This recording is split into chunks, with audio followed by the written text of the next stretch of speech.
Today's Monday, April 15th, 2013, and it has been a tough day for Americans. Not only did a lot of us have to fork over our taxes to the government, but 3 bystanders were killed by the bomber at the Boston Marathon. We react with shock to such tragedies, not only because of the senseless violence and loss of life, but also because it makes us aware that we're not entirely safe even on our own streets.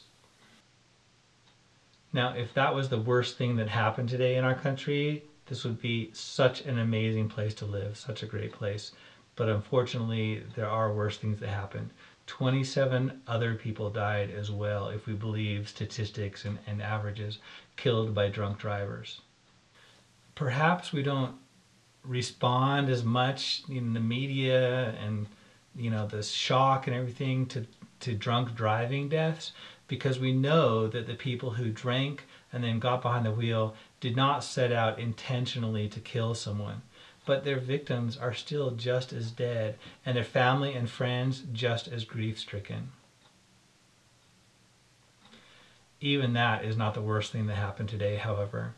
160,000 students stayed home from school in order to avoid bullying. Such cruelty leaves lasting scars that most people never fully recover from, robbing them of the happiness they might have enjoyed and robbing the rest of us of the productivity and contributions that they'll never make. The common thread running through all of these tragedies is that they are largely preventable, and the solution is surprisingly simple. A little more respect would change everything. Don't just respect other people, but demand that others do the same. Recent research tells us that one of the primary motivations for bullying is to gain social status, and that when others stand up for the victim, bullies tend to back down. Other research reveals that most bullies, or at least many bullies, are also victims themselves, so they need our respect and support, not just justice and punishment.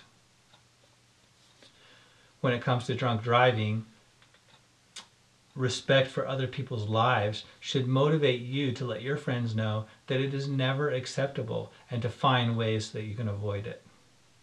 The Boston Marathon bomber may have been mentally unstable or politically or ideologically disgruntled, but perhaps if our world was filled with more respect and open communication, then he would have vented his dissatisfaction in a more civilized way. My point here is that you are a member of this human family, and as such, you have the responsibility to step up your game. Show more respect to people around you, even those who disagree with you. Even if you're right and they're wrong, that doesn't give you the right to be a dick about it. Stand up for civility and don't tolerate disrespect among your family, friends, schoolmates, or co-workers. Let it be okay to disagree and win your arguments with reason and example instead of emotional manipulation. If you can't win your arguments that way, then what makes you so sure that your opinion is valid for everyone else? If you ever hope to live in a world with less senseless violence and shocking tragedies, then it's up to you to help forge a more civilized society with respect for everyone built into its foundation.